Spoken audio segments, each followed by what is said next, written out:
Agents Podcast. If you are listening and not watching this episode, you may not see our guest, who is a annual guest in Lab Coat Agents. And I just realized today it's the first time we've had him on the podcast. So welcome to the podcast, Mark Kohler. And before I turn it over to you, because we've got tons of year-end tax tips, as I was just talking to him off air, and I said, usually we have him on right before the tax deadline. We have him on in February, March. But you know what? We're going to get ahead of it this year. We're going to make some predictions for what he expects might happen as it relates to taxes and the Trump presidency. But Mark, I'm actually going to throw you for a loop here for a second, because I was looking at your website and you talk about how you're changing the tax industry, right? That's it. You're changing the tax industry. And one of the things that I find most fascinating about you is that you are definitely not our grandfather's CPA. And I mean, and you're looking at your one sheeter, the first thing it says at the top, besides being a top 0.5% podcast that you have on your own, you're an influencer, man. You've got hundreds of thousands, millions of followers, views, the whole thing. Dude, that's totally turning this industry on its head, which I personally find fascinating. I'm going to have you just do kind of a quick intro of yourself. Many of our audience knows you, so I want to get to brass tacks, but give it to us real quick and kind of let us know what's been new in your world. Jeff, thanks so much. Thanks for having me. It's an honor. Love your tribe, your community. It's always a pleasure to be here. Yeah, I'm not your grandfather's CPA. I'm your girlfriend's CPA. And last night I was telling her about the year-end tax tips. I don't know if she'll pass that along to you, but well played. Well played. No, I just want to have fun when I'm saving money. And it's easier to save money than make money. But the number one cost in our lives, taxes, and no one wants to talk about it because it's boring or complicated. No more. I make it fun, and I make it easy to understand, and I make it actionable, street smart, sexy, Main Street strategies, and it's super powerful, and excited to talk today. So I'm CPA, attorney, author, podcaster, YouTube videos. We've got a great law firm and our trust company helping people self-direct their IRAs and 401ks.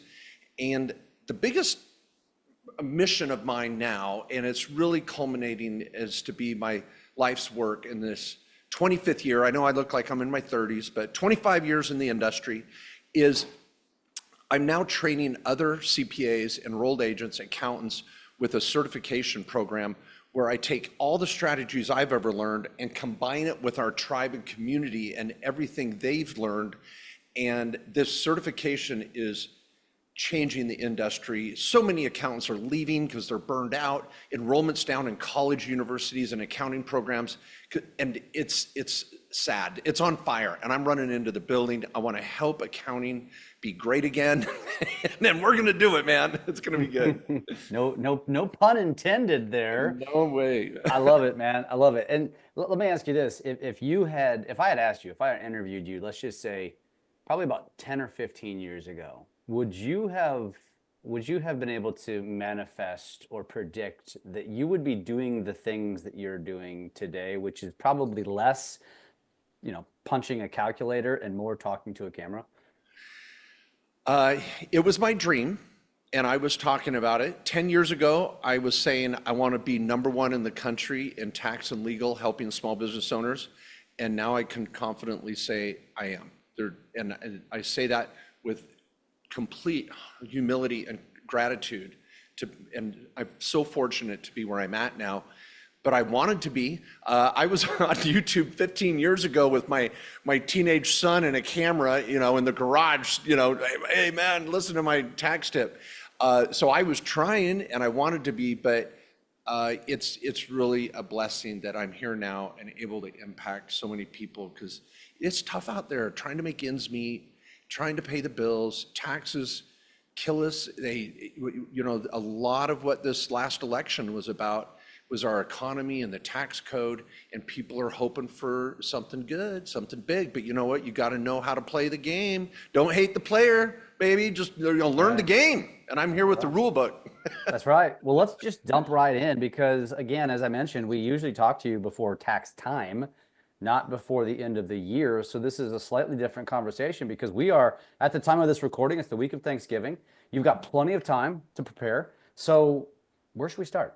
Well, we're going to get back to properly stuffing a turkey and the difference between stuffing and dressing a little later. But until then, here's the thing, Jeff. My team, when you reached out, I was like, yes, because April 14th, that's the punt. I'm golfing on April 15th. There's only a few deductions that are important by April 15th. Get my HSA in, my ESA, maybe an IRA guys, it's December 31st. That's the buzzer. And there's strategies. If you do not move the money or take action in the next 5-6 weeks, it's over. And then April 15th is like, good luck. So this is when real tax lawyers and advisors are the busiest, is right now. We don't even give our tax lawyers or accountants anything off but the main holiday dates. You cannot take your 2 weeks of vacation in November and December. That is our game time. So Jeff, it's legit, it's serious. So I'm glad we're here. Awesome. Well, where should we start? Okay, number one is, we'll see how many we get through here, and I'm just let you unpack them. I know you being a business owner and investor, these hit home for you. Cool. Number one is the S corporation. The S is in small. These are not S corps in Vegas. They are S corps. S corps. We need to take our S corporation and shelter FICA. We hate FICA. What the FICA? Ugh, FICA sucks. That's Social Security and Medicare. Self-employment tax. So there's 2 points here. One, if you made more than 50 grand a year in your LLC this year, 50 grand of ordinary income. We're not investing, it's small business.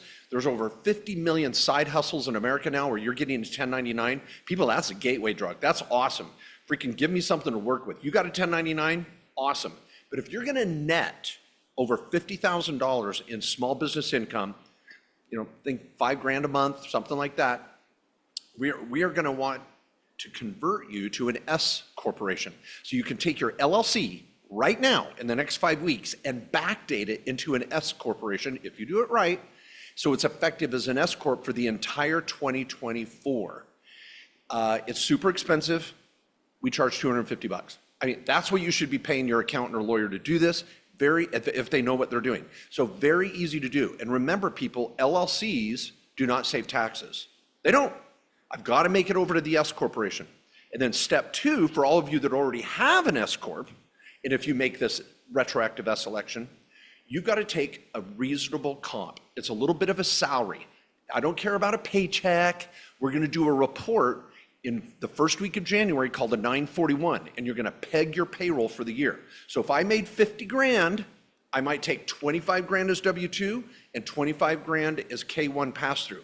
I just cut my self-employment tax in half, which would have been around $7,500. Now it's $3,200. So I just saved $3,000 making that conversion. Now you accountants out there, I gotta say this, Jeff, real quick, they're freaking out. Oh my gosh, Mark, you gotta take more reasonable comp than that in payroll, and you need this, and no. I teach CE courses on reasonable comp. I read every court case on reasonable comp. I've interviewed IRS agents on my podcast for years on reasonable comp. I teach the payroll matrix, and it's a sliding scale of payroll allocation based on your net income. We'll leave it at that, but the point is, people, you need to know what your payroll allocation is. Don't take too much payroll, and we could unpack that a little bit, but that's number one. There's money on the table right there in front of you called FICA.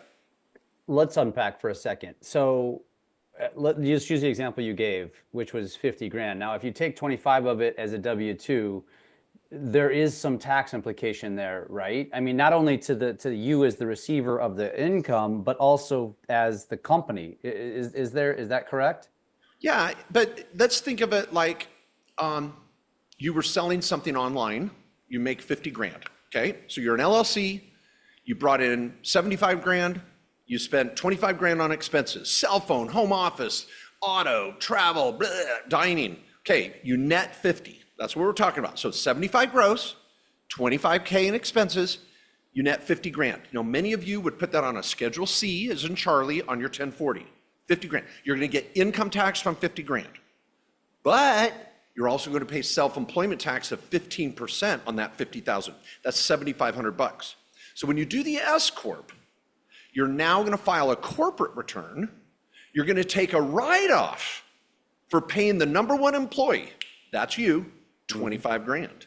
And you're going to pay FICA or self-employment tax on that 25 grand, 3,250. So 15% on 25 grand. Okay, cool. Then at the end of the day, you've got your 1040.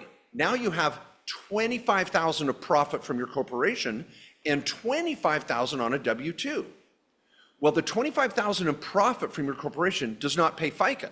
So we just saved 15% on 25 grand. If you just stayed in LLC, we'd pay 15% on the whole 50. Now we're gonna split it and pay 15% on 25, not on the other. You still pay income tax on 50. But at the end of the day, we save 3,250. The more money you make, the more you save, baby. So as that income grows, we're gonna bring down your payroll as a percentage, find that sweet spot. It's common for our business owners to say 5 grand, 10 grand, 15 grand on FICA. And that's strategy number one. Got it. Awesome. Okay, let's go. Number 2. Well, let's go to the kids. I love this one. Any of you that have kids under age 18 or kids that are 18 or older, how old are your kids, Jeff? I know you have a family. Shit. They range from almost 6 to 24. Woo! Don't ask. Don't ask how that happened. Oh, I love it. Okay, so this is 2 different strategies. There's a different, it's one strategy, and then 2 different methods for kids under age 18 or over age 18. So let's talk strategy. Millions of Americans pay taxes. Jeff, you and your spouse, your wife, you're gonna pay taxes and then give money to your kids. They're gonna go to the movies. They're gonna buy school clothes, school lunch. They're gonna go to college. They need car payment. They need cell phone payment. We pay taxes at our high bracket and then just give our kids money or pay for their stuff. But when you have a business owner, we wanna say, we wanna ask them the golden question. Isn't your family all about business? A family business? Don't your kids help out in the business? Shred paper? Well, what are some of the things your kids do in your business? Actually, I put my 6-year-old in videos all the time. I love it. All day long, yeah. I've taken my kids to conferences for years and they're selling books at a table, they're mowing lawns, they're shredding paper, cleaning the office, right? All that. Okay. We need to change our mindset as a business owner and simply start paying our kids above the line. So they can take a paycheck, or just call it a paycheck for now. We'll get through the methodology here in a moment. But give our kids a paycheck, take a write-off in our business. Kids right now, under age 18, that are our children, do not pay taxes on the first 14,000 and change this year. Under 18. Under age 18. Well, okay, let's back up. Woo! None of us in this country pay taxes, federal taxes, on our first $14,600. That's our earned income deduction. That's our standard deduction. So if your 12-year-old goes and works out at McDonald's and makes $14,600, they don't pay any taxes on their McDonald's paycheck. If you go out and only make $14,600, you don't pay taxes on that. So all of our kids, when they're under age 18 or over age 18, they don't pay taxes on the first $14,600. So if we pay them $1,000 a month to help in the business, we get a write-off for 12 grand, and they don't even pay federal tax. Done. And so with 2 or 3 kids, we're talking about $10,000, $20,000, $30,000 in write-offs. If the kids are helping in the business, got to be legit. We need to have work duties and responsibilities that are not, cleaning. How do you prove that?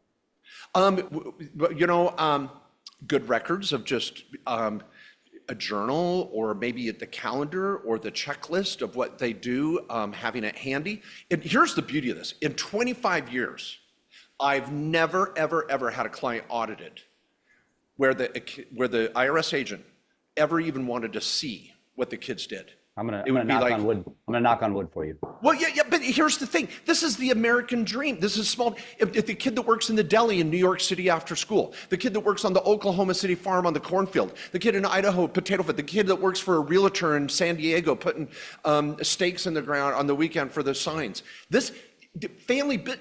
I've had IRS agents go, oh, what's that? Oh, that's the kids' pay for helping in the business. Done. Who's this? Oh, that's a nurse. Oh, we're going after that. You need W-2 them. You can't 1099 them. IRS doesn't care. This is in the code. It's normal. Yeah. So anyway, you pay your kids, you take a write-off, they don't pay tax. So you recommend, depending on the income, to max that out to 14.6. But can I ask the question that is, let's just say I'm that business owner. I know I'm going to obviously have just say $100,000 in income, whatever. I'm going to take 14.6 at the beginning of the year, set it aside, knowing that obviously I put my kid to work, but then use that for the expense, like what you mentioned, the gas, the groceries, the school activities. Is that kind of where we go with this? Can I say that? Can I say it that way? Yes, in concept, you're saying the right things, but there's different ways to go at it. Some of you might, I'll say, I've never seen a client put aside money for the kids' stuff. What we do, the methodology is, all of your kids have to have a debit card. They have to have their own bank account. And I use the same bank for the kids' bank accounts as my business checking. So during the month, during the week, my daughter, that's 21 years old, just before I walked into the studio, was like, hey, I needed some money for this, that, or another. I don't give her money. My corporation sends her money. She gets a 1099 at the end of the year because she's over age 18. We'll talk about that. So I just took a tax write-off for helping her out with gas money, let's say. Yeah. So my kids serve on the board of directors of every one of my companies. They travel with me. They help with business duties, marketing, bird dogging deals, client relationships, client referrals. All of my kids are involved in the business in some way or another. So whenever they ask for money, I don't give it to them. The business does, and we track that. So at the end of the year, December, I find out how much have I transferred to each kid. Kick it out in QuickBooks. I might true it up, pay him a little extra, pay him a little less. I had a client in Seattle, their son, they called me up, they're like, yeah, we paid him $30,000. I'm like, what? He doesn't pay tax on the first 14.6. I'm cool with that. And I go, 30,000? Yeah, he's a realtor in our brokerage at age 17. He had $30,000 in closings. Wonderful. Yeah. And so they get a tax write-off for that. And if your kid's under age 18, you don't even have to withhold FICA. No Social Security, no Medicare, no SUTA or FUTA, no W-2. You just called outside labor of the kids. The IRS, there's a line for this. The IRS is very well aware of this. It is not high risk. This is the way it works. And I've got books on this, podcasts on this, videos on this on YouTube all day long, people. Million view videos on how to pay your kids. Go learn about it. And if your accountant says this is high risk, holy crap, you've got the wrong accountant. I cannot emphasize that enough. Yeah. So love it. Paying kids. Okay, got it. Under 18. Well, it goes for both. Is there anything additional? Let me say this quickly, and some of you can grasp this quickly. You might have a little, accounting mindset. You're involved in your business finances. If your kids are under age 18, you have an S corporation. You set up a sister company that's a family management company, just a sole proprietorship, could be a DBA down at the bank. You transfer money from your S corp to the DBA. That's what pays the kids. If you pay your kids out of an S corporation, you either have to 1099 or W-2 them. An S corp is a company. It's not a person. So we need a sole proprietorship to pay your kids. If you don't have an S corporation, you're just going to pay them right out of your LLC. Call it outside labor. That's what it'll be called on the sole prop. If you have rental property, you pay them right out of your rental property LLC because they help with the rentals, cleaning, mowing lawns, whatever. If your kids are 18 or older, then you can pay them out at any company and they get a 1099. Once they're 18, you 1099 them. But now they just have their own small business too. So they're going to report that, take write-offs for home office and auto and cell phone or whatever. And so now your kids are learning the American dream. They're involved in the business. They're getting paid as a subcontractor, 1099. If they act like an employee, look like an employee, they get a W-2. Two of my kids get a W-2. Two of my kids and a son-in-law, they get a 1099. So you can go different ways with depending on what role the kids play in the family business. Love it. Awesome. This is good. All right. Well, let's jump over to dining and travel. We all do a lot of that. Yes. And this is the perfect time of year. So I'm going to give you the method to do this. Dining, let's talk technically. Whenever you're having a business meeting and you have food, the food is a 50% write-off. You could go to an NFL game this Sunday and buy food galore in the box or whatever, and go and talk business with a client or one of your family members that's in the business. You could write off all your food, cut it in half, because it's a 50% deduction on any food. But you can't write off the ticket to the game, that's entertainment. But I can write off all your dining when you have a business meeting and talk food. Number two, travel is 100% write-off. So let's say you get on a plane, you fly to a football game this weekend, and you stay in a hotel or an Airbnb, you rent a car, you've got Uber, you got taxi, you take your client to the football game, can't write off the ticket, it's entertainment, but I can write off all the travel 100% and 50% of the dining to the game, at the game, after the game, and write off 2 days of travel to get to that meeting with that important client. Boom. Now, why not on entertainment? That seems unfair. I mean, that's part of the purpose, right? You take an important prospective client to the Lakers game. I mean, yeah. Well, it used to be a write-off for years. We love the entertainment deduction. With the passage of the Tax Cuts and Jobs Act, which President Trump passed in his first term, we got a lot of good things out of that Tax Cuts and Jobs Act. The 199A pass-through deduction, the bonus depreciation, writing off autos more strategically than ever since 1987. Incredible. But the IRS lobbied hard and said, we got to get rid of this entertainment deduction. It is abused at golf country clubs, boxes at all the games, concert tickets. All of that was a write-off. Deep sea fishing with your board of directors in Mexico. I wrote that one off. I mean, all of that was abused. IRS was like, So we had to give that up, kind of a bummer. But dining and travel is alive and well. Now, here's the strategy for you, Jeff, and so many of you listeners. Every one of your companies, and I talked about this a moment ago, should have a board of advisors, if it's an LLC, or a board of directors, if it's a corporation. Now, some of you are like, well, yeah, it's a pain to have a board meeting. My accountant or lawyer tells me to do it all the time. Yes, we do, because it's a great write-off. The perfect time for a board meeting is on a Thursday in November after a turkey dinner. We have a family board meeting every Christmas. Yep. You can fly in family members for the board meeting. You're going to have dining as a huge part of that. Hotel, airfare, Airbnbs, who knows? It is so common. And some of the most rewarding family experiences I've had is our family coming together to talk about our dreams, our finances, our small businesses, our rental properties, and we have a holiday in and around that. The business pays for the plane tickets. The business pays for the hotels and all that, the food.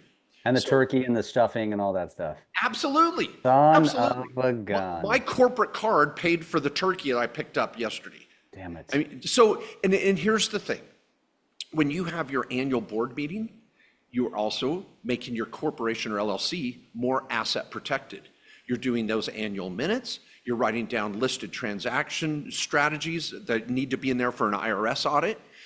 What are we going to buy? What are we going to sell? What were sales? What are this? What are that? We're hiring, we're firing. That's a board meeting. When clients come to we have a service that helps you do your business owner information filing. That's going to be on our list, BOI filing. But the board meeting, we have a 25-point checklist of things to talk about in your board meeting, so it's constructive. Again, totally expensive, but you should buckle up for it and just do it. We charge $200 to help give you the 25-point checklist, make sure you're good with the state, and file your BOI report with FinCEN and the federal government, which is now required, we'll come to that in a moment, before December 31st. So you're having your board meeting for better asset protection, you're taking a tax write-off, and you're creating a family experience, and it could be with your best friends. It could be with your mom and dad. It could be with your sister or brother. Whoever you're hanging out with in the holidays, They just got a new job. They're on your board. Yeah. How often do you have to do these meetings per year? Have to once a year. Could you hold a quarterly board meeting? Absolutely. My business partner and I do. Yeah, because you can do it at Thanksgiving, at Christmas, at Easter, at July 4th, whatever. Boom, bada bang. Good stuff. Okay, better question. What's too many meetings? Well, if it's relative to the income of the business. If you're if you're a multi-million-dollar business, you're having meetings weekly. You've got travel expense budgets and dining budgets for all the executives. Those are meetings. But for a small business owner, having 2 or 3 board meetings a year, you're making $200,000 or $300,000 a year, or 6 figures, and you're building a business, you're buying rental property, you're building wealth, and you're gonna have board meetings at all of your companies. You might have 2 or 3 LLCs with rentals. They need a board meeting. Yeah. Every LLC we set up, we ask who's on your board of advisors. Oh, sorry people, you did it a legal Zoom where you did it so cheap ass, you got 1 sheet of paper in the drawer. Good luck in your lawsuit. Good luck in your audit. That's not an LLC or a corporation.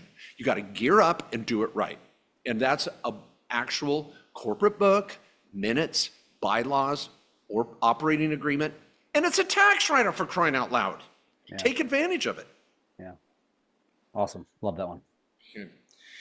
Which brings us to BOI, Business Owner Information Report. First ever, it was passed as a law, bipartisan, Republican and Democrats 3 years ago, to try to cut down on money laundering, child trafficking, human trafficking, drug dealers, people using and abusing LLCs and then disappearing, ripping people off. So now we have to self-report who is the manager and the owner with home address and a driver's license for every entity in this country. This is 2 months ago, done by the end of the year. Exactly. And 2 months ago, the feds reported that only 10% of established entities in the United States had even reported yet. I'm one of the one that keeps going to the website and not completing it. Guilty. So, everybody, it is a $500 a day penalty and 2 years in jail if you do not get your BOI report done by December 31st. Dude, what? I mean, 10%, that means I have to guess 50% are never going to do it. Are they really going to do that to 50% of the, like LLCs that probably have just been doing nothing but collecting dust? Here's the thing. Who are they really going after? Criminals.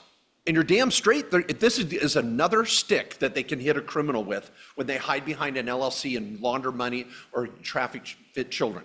Damn straight. But if you think that do you want to be the one that has to explain you're not a criminal and get the nasty letters in the mail and deal with this crap in Q1 and Q2 next year? Well, I'm innocent. I'm just going to report later. Fine, knock yourself out. You just created a lot of paperwork for yourself. So just buck up and deal with it. Yeah. For crying out loud. And we do the whole thing with your minutes for $200 called mainstreetbusiness.com. Mainstreetbusiness.com. We have, it's called Main Street Business Services. We'll get you set up, done, and just drop it. It's just online, done. And what is the process for those? I think most are aware of this, but if you're not, and a lot of real estate agents may not be, because I don't think a lot of real estate agents necessarily look at themselves. I think they still look at themselves as employees, even though they're not. Right.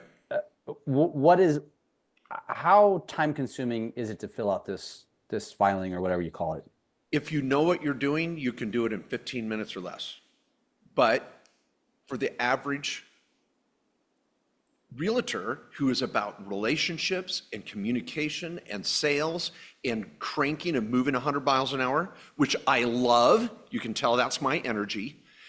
A typical agent is not in the minutia of their QuickBooks or their tax returns and what number needs to go on which line. So it can be daunting. And so they end up double checking everything, triple checking and Googling. Meanwhile, now you're into it an hour or so. You've started it several times and then have a question, so you stop.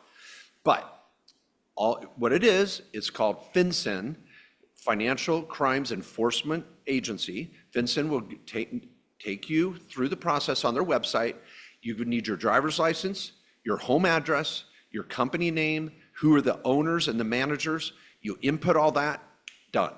We gather all that for you and do it and make sure you're good with the state, pay your state filing fee, and give you your paperwork for your minutes. So you're knocking out several birds with one stone.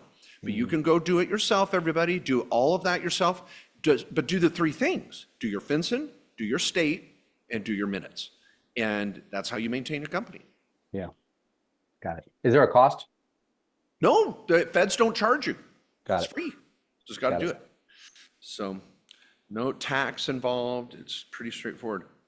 Okay, next strategy, the auto deduction. Got to love the auto deduction. Yep. Some of you, if you've done mileage in the past, which is the typical realtor investor move because they're on the road a lot, love the mileage deduction. But some of you may still have that second vehicle. Could be a truck, larger SUV, could be a car, luxury or not, lease or not. The auto deduction is the best it's been in 40 years. And you cannot underestimate the value of picking up a vehicle, if you need one, in December and taking the 60% bonus deduction and the 179. You could write off 25 grand of a vehicle quickly, and especially if it's a truck or SUV.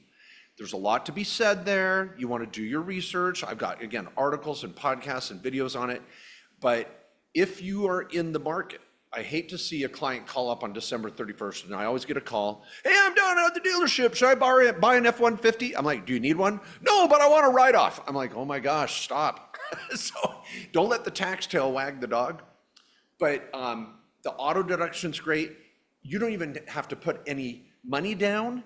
You don't have to, you could do a trade-in and you get the write-off. You could buy it with a dollar down and get the write-off.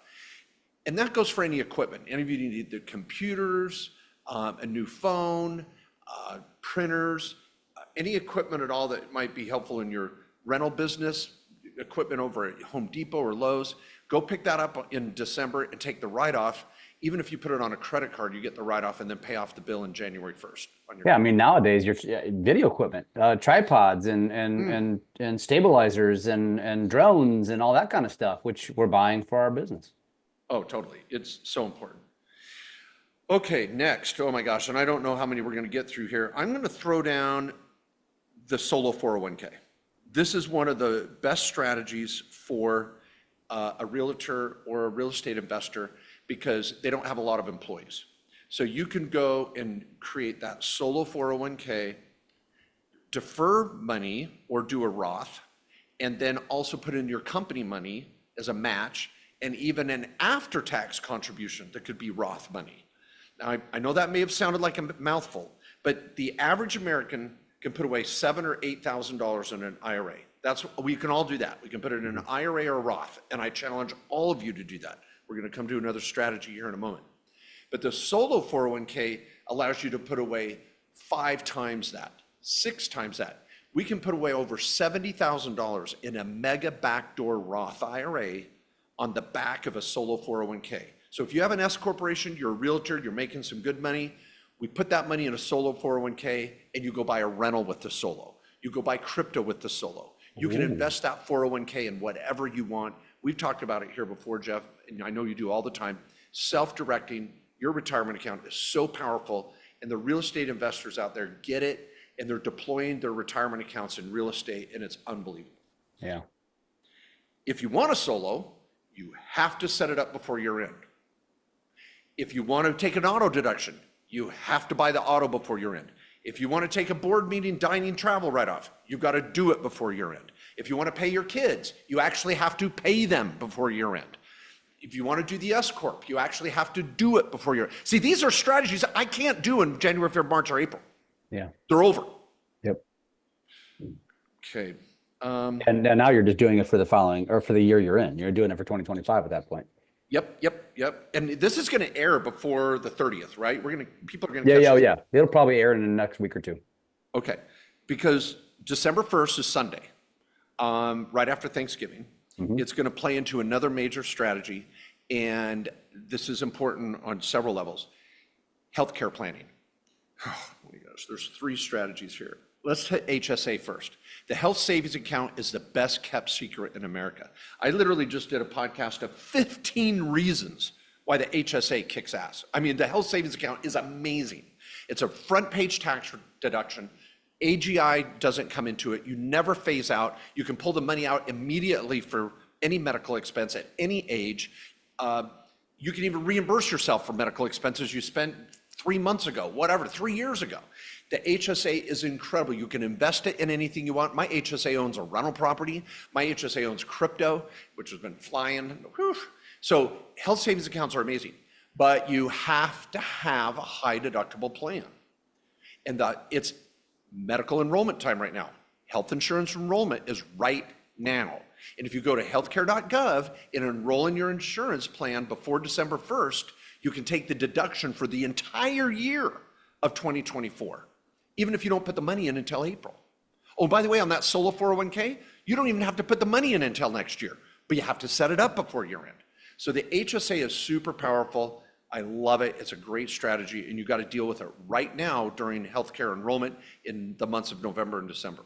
What's the thing about the high deductible? Why do you have to take a high deductible plan? Well, what the government said, and I think it's fair, is they're saying, hey, if you want to build a health savings account, then we want you to come out of pocket for some of your initial medical. So get a high deductible plan and come out of pocket for your that amount, and we'll let you sock money away. So some numbers are in 24, you can put away $4,150 if you're single, $8,300 if you're married or head of household. You have to have a high deductible plan, which is at least a $1,600 deductible if you're single, or $3,200 if you're a family. Now think of this. First, how many of you out there have health insurance you don't even use? Don't even use it. So holy crap, get a $1,600 deductible, put in $4,300 in your HSA, get a deduction, and if you have to pay out $1,600 because you have a bad medical situation, the money's sitting there in your HSA that you got a tax write-off for, and your tax savings pays for the deductible. It's a no-brainer. Yeah. And then if you stay healthy all year long, like your plan, that money grows tax-free, and you can pass go and you get to put in another. I didn't know you could use your HSA for other things. I thought it was just for medical expenses. Well, the medical expenses is publication 502. Deductibles, co-pays, eyes, dental, anything medical at all at any age. Once you turn 65, you can pull it out for regular retirement. But the number one reason for bankruptcy, medical. The first reason people pull money out of an IRA or 401k, medical. Yeah. So in other words, you probably should just leave it there. Just leave it there, let it grow. Well, but you said you're investing it in crypto. Yes. So you build up that HSA because you're going to need it when you have a baby and you have got pregnant, baby birth or cancer or kidney dialysis. Who knows what?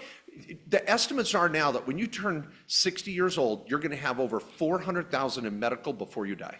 Yeah. Wow. Where's that money coming from? Yeah. And so the HSA is super, super powerful. And it's not use it or lose it. It's your money. It's portable. Your employer might put some money in. Great, you put some money in, you can put up to that dollar amount. So we could go on and on. I've got a podcast from just last week on the HSA people, go check it out. Now, you have the flexible spending account. For any of you that have a use it or lose it plan at work, you have to use it before December 31st, or you lose it. So they might be giving you, this year you can get up to $3,200 in a flexible spending account. And so if your employer, maybe your spouse has a day job while you're the realtor, do they have an FSA at work? Oh yeah, I've never used it. Turn in your damn receipts. Use it or lose it. Yeah, for what? Like what kind of receipts can you turn in there? Again, publication 502. The list goes on and on. Chiropractic, LASIK, massage therapy. It's huge list. Anything medical. Publication 502. Got it. Everybody's going to use it for something. Go down to Lens Crafters, get a new set of glasses. Then there's the HRA, Health Reimbursement Arrangement. Let me give an example here. This was a realtor client of mine, such a great little family. It was probably 10, 15 years ago. But the story it stayed with me every year at this time of year. They had come in and said, hey, let's do some year-end tax planning. And I'm like, okay, bring your tax return. They had an S corporation. He was a great realtor. I think he was a broker and had a realtor working under him. They had a couple rental properties, 4 kids, just plugging along, right? Just working hard. I pull out their tax return and I see on their Schedule A, when you itemize, many of you know that, you try to write off your medical. They had like 25 grand in medical expenses, over and above insurance. I mean, we were already writing off your insurance premium. When you itemize, it's limited by your adjusted gross income. So you take 7.5% of your AGI, and anything above that, you get to write off your medical. But anything below that, you don't even get a write-off. So they were making 200 grand, just cranking along as a realtor, right? That's very respectable. Well, you take 7.5% of that, that's 15 grand. So the first 15 grand, he couldn't even write off. So out of 25,000, he got to write off 10.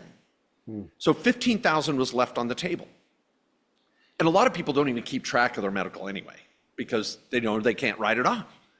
So I go, do you have an HSA? No, we don't have a health savings account. I'm like, okay, well, let's do an HRA at least. Do you have a health reimbursement arrangement? And he's like, what's that? And they had just come to us from another accountant that was dragging their knuckles into this century, no planning and mindset at all. And I go, a health reimbursement arrangement is for small business owners where you can write off, as a solopreneur, all of your medical through your business as a health reimbursement arrangement. And you can still do the health savings account. So I go, we adopt the plan, it's like $400. We do it internally, you self-monitor, and you just reimburse yourself for medical. It's like a use it or lose it, but it's unlimited for you as a small business owner. It's called a 105 plan. I'm shocked you weren't doing this. And I go, how in the world do you have 25,000 in medical? And he goes, one of our kids has autism. And 7 to 8 years old. He goes, this is a low year. They have special education, da-da-da. He goes, we'll spend 20 or 30 grand on out-of-pocket medical, just with his autism. And I was like, oh my gosh, you could have been writing this off all along. We're talking $200,000. Yeah. Both of them broke down in tears. And their accountant was like, sorry, I didn't know about it. Ooh. This is why you are the captain of your ship. Yeah. Like, well, my accountant knows everything. No, they don't. Do you know, I'll teach a class tomorrow with over 200 accountants in it, teaching them this so they go out and call their clients. That's why you're doing this, Jeff. I'm so proud of you for having a conversation like this. Always, man. Like I say, every year, maybe multiple times. Yeah, it's crap. It's crazy. It's just crazy. All right. So our last strategy, we're at the top of the hour, aren't we? Okay. Yep. Okay. What did we do? 1, 2, 3, 4, 5, 6, 7, 8, 9, 10, 11 strategies. Number 11, Roth chunking. Oh. We want to build our Roth IRAs as big as they can go because it's a tax-free ATM. So we can buy real estate in our Roth IRAs, crypto, notes, do short-term lending, long-term lending, first trust deeds, wholesales, all of that. When we have a Roth IRA, we can form an LLC and do real estate inside our LLC and be the manager of the LLC. It's awesome. Well, you got to get Roth money. So many of you have traditional IRAs or 401ks that you had from an old employer, or you're like, I don't even put money in my Roth because I didn't know I could do that. I don't want money in Wall Street. I want money in real estate. So Roth chunking is the concept that you're going to take any old traditional IRAs and convert them to a Roth IRA. Guess when the deadline is? December 31st. Mm-hmm. So if I want to do a backdoor Roth, if I want to do a solo 401k, I've got to convert to a Roth before December 31st. And that is a part of that overall strategy of building wealth. And we've got clients with $10 million Roth IRAs in real estate. And every year they just put in another 5 grand, 10, 6 grand, 8 grand. But what you invested in can exponentially grow, however big. Yeah. So, well, there we go. There's 11. There we go. Isn't this fun? I mean, you know what? It's actually no, but that's why we rely on people like you. I don't know if I've ever met a real estate agent that would say it's fun. Well, hopefully it's fun now because you can make money easier than go out and get a closing. If I didn't, I was going to say, if you're listening to this today and you didn't then learn something today, you're just already too smart. I defy anybody. And you know what? Many of us have been in the business for 25 years. And, we still are probably dealing with the same old accountant. So, Mark, what is the best way for people to get in touch with you and get you hired and take advantage of these costly, various things you can provide? Yeah, these mistakes that so many people make. Well, here's the beauty of this. 3 years ago, I walked away from my personal accounting firm because we had a 5-year wait. People who had been on our waiting list to try to get in. I had old school partners that didn't want to kind of push into the advisory space, and it was okay. They ran off into the sunset doing their own firms, and that's great. But then I created a network of accountants and I mentioned this at the beginning of the show, a tax advisory network, Main Street Tax Pros. And we almost have 800 accountants around the country on our network that all speak Mark Kohler. They've got to pass an 80 section test with me and come to weekly trainings to be on my network. And you can get to them and hire them yourself, interview them. They're West Coast, East Coast, big firm, little firm, black or white, young or old, male or female, anything you want. Get over to the network. It's at markjkohler.com. At the top, just click on services and it'll say Tax Pro Network. Go down to the network and just start searching. You can put in criteria, interview them, do a discovery call. I make no money on the relationship between you and your advisor. The Tax Pro Network is there for you. Now, if you want to get your BOI report done, get your S Corp done, come to our law firm and the Main Street Business Services, KQS lawyers, go to markjkohler.com and you can see all of that. Get hooked up, we're going to save you thousands of dollars. Next week, we have our Tax and Legal 360 event in Phoenix. You can attend virtually. It's sold out in person. And I think it's like $500.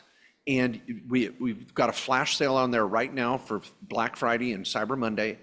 In 3 days, 25 classes on how to save taxes and build wealth. It'll blow your mind. And you can attend wherever and whenever you want. It's recorded, taxandlegal360.com. People would love it. It's just life-changing. And if they want to go listen to some of these podcasts, where's the best place to do that? Yeah. You just type in Mark J. Kohler on Google. You're going to see over 500,000 subscribers on YouTube, 100,000 on Instagram, my podcast, millions of downloads. So just type, and you can get to all of those on my website at markjkohler.com. And if my style bugs you, that's cool. I get it. Find an accountant that you do follow, because this is the number one cost in your lives, people. And you got to captain your ship. If you think my accountant's going to take care of it, they are not. Yeah. They're not. Yeah. It's got to be collaborative. You got to be on the same side of the table with them and driving a meeting, saying, please, can we meet? Because if you're not meeting with your accountant regularly, you're not having the conversation we had today. Yeah. Yeah. And I don't think a lot of people are doing that. So so probably the best place to go, really, just from an all encompassing is markjkohler.com, right? Yeah, just start right there. You can get to everywhere. So I love it, dude. You are always a pleasure to have a conversation with. We learn something new every single year. We will keep doing this as often as you are as generous to join us. Appreciate you, man. And I'm sure this won't be the last time we talk in the next 12 months. Oh, thank you so much, Jeff. I appreciate it. And we'll see you again in the spring. Call it before April 15th isn't bad. I'm just saying it's more powerful in December. So I think this is fantastic. Thank you, man. I appreciate you. Thank you. We'll see you around.